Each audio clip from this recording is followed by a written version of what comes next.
Nama aku Kiki, aku dari Palembang. Halo, saya Ardi dari Palu. Saya Nabil dari Jogja. Aku Audi dari Sidoarjo. Halo, aku Leni dari Surabaya. Halo, aku Diva dari Cilacap. Halo, aku Iqbal dari Jogja. Aku Agung dari Bekasi. Saya Andi dari Jogja. Saya Najid dari Semarang.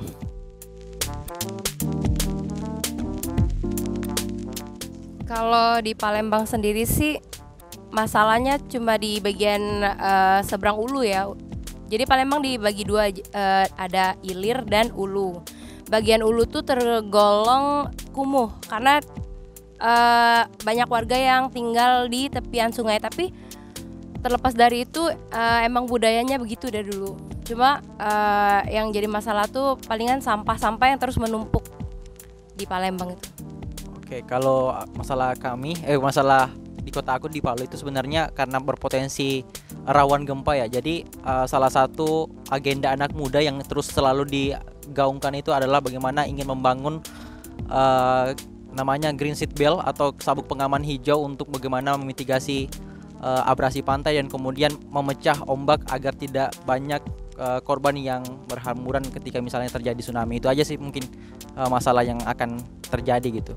Jadi untuk di Jogja sendiri itu ada beberapa masalah. Salah duanya itu adalah sampah dan transportasi. Yang sampah itu adalah di mana ketika kita lihat sendiri Jogja itu penumpukan sampah itu sangat terjadi luar biasa. Apalagi Piungan juga sempat ditutup. Terus juga banyak sampah-sampah yang ditaruh di sekitar jalan-jalan itu. Terus peran pemerintah juga absen di sana. Terus juga yang kedua itu transportasi yang di mana di Jogja itu populasinya itu semakin meningkat, tapi transportasi umum untuk melayani itu sangat sedikit gitu sih. Iya, jadi kalau Sidoarjo sendiri sih kemarin tadi kan sudah disebut ya, Jogja sampah. Masalahnya adalah sampah.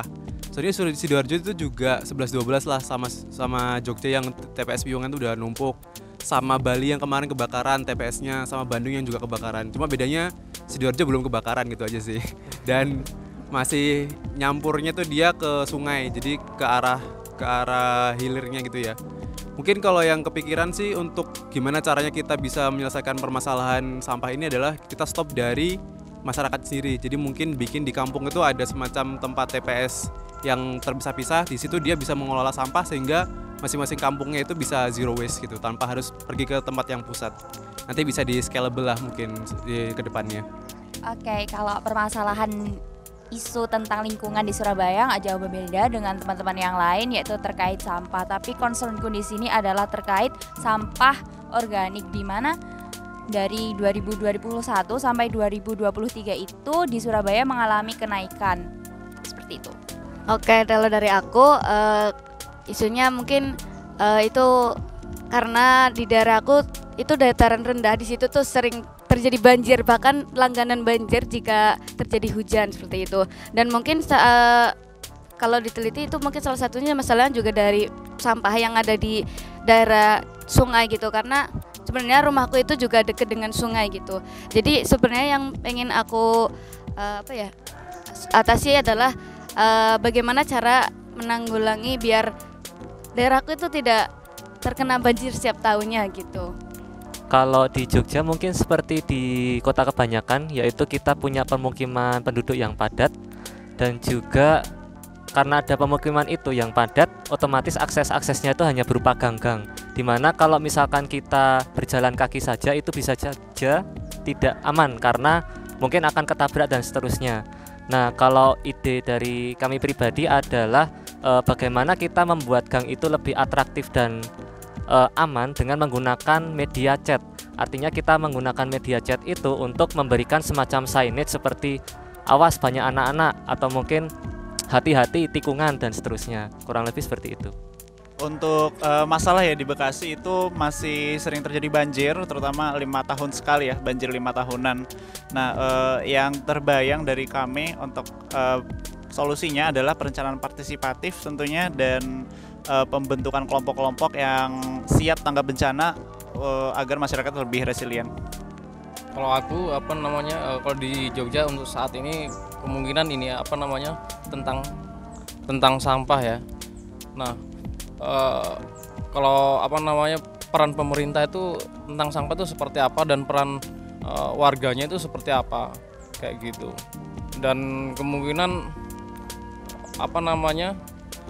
pemerintah harus lebih memberi peran penting kayak gitu loh tentang sampah. Itu aja. Kalau Semarang mungkin kita bisa bagi landscape menjadi dua bagian. Yang pertama adalah bagian-bagian yang dimana arus sistem ekonomi itu berjalan di kota gitu.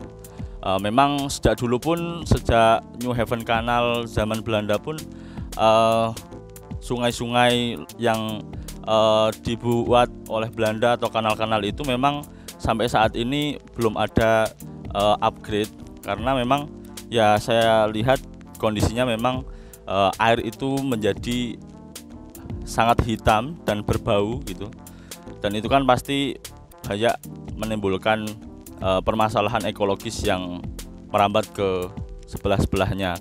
Terus yang kedua tentang perbukitan, hal itu memang saya tinggal di dekat sungai atau das Beringin yang memang kontur tanahnya atas dan bawah perbukitan, sehingga kondisi saat ini adalah di kawasan BSB itu sekarang sudah dibangun mall, dan dulu kondisinya adalah hutan karet yang sangat rapat.